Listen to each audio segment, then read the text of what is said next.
Yeah, it's a black guy move. Yeah, well, Vanilla Ice. A black guy move.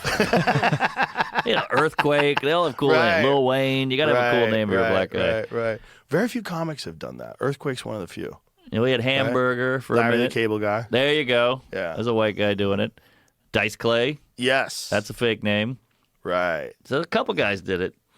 Yeah, Dice Clay is just Dice. I just call him Dice. He just kind of turned into Dice. Yeah. He just is Dice now. Well, most people don't know that he was Andrew Silverstein. Yes. And the Dice Man was one of many characters that he did on stage. Travolta, Jerry Lewis. Yeah. He did a bunch of guys. Oh, he's got great impressions. He's man. a talent. He's a talented guy. He's not just a talented guy. That guy is a legitimate performance artist. Yes, He does yes. performance art on the street for fun, for no money, and he's literally mocking the fact that he's not famous. Yes. I mean, That's it's comedy. The most ego-free Right. version of that shit. I opened for him once, and I was kind of nervous. He's a legend. And I went up to him, and I was like, "Hello, Mr. Dice. Just letting you know I'm your opener." He goes, "You want a picture?"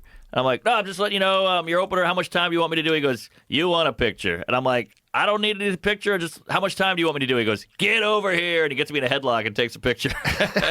And I just didn't know how much time to do, but he was fucking with me. He gave me great advice in the 90s.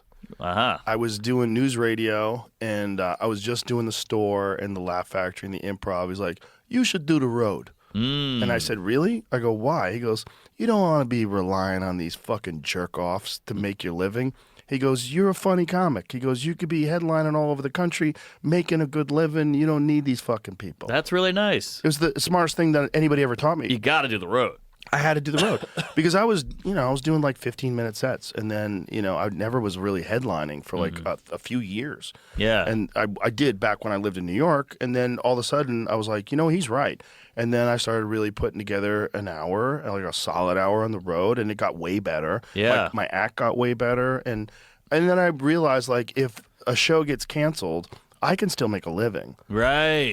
Whereas everybody who just works in those poor comics that stop doing the road and then become writers. That's even worse than being an actor because 1,000%. nobody knows who you are Right. and you're completely reliant on the scene to feed you. And then you have a mortgage. Right. And maybe you have a family, you have a wife and kids. I know, Maybe but you have college you have to pay for. Those writers' rooms are cushy, though. You get air conditioning, you get snacks, and you get health care, you get a paycheck, and you go into an office every day. But you're writing the funny stuff that other person says. True. And in the back of your head, like the reason why it's funny is because of my mind. Yeah. And no one knows who I am. I know. It's a velvet prison. And then you see these 65-year-old comics back on the funny bone train because they got to make money. And no one knows who they are. And they can't sell a ticket. They can't.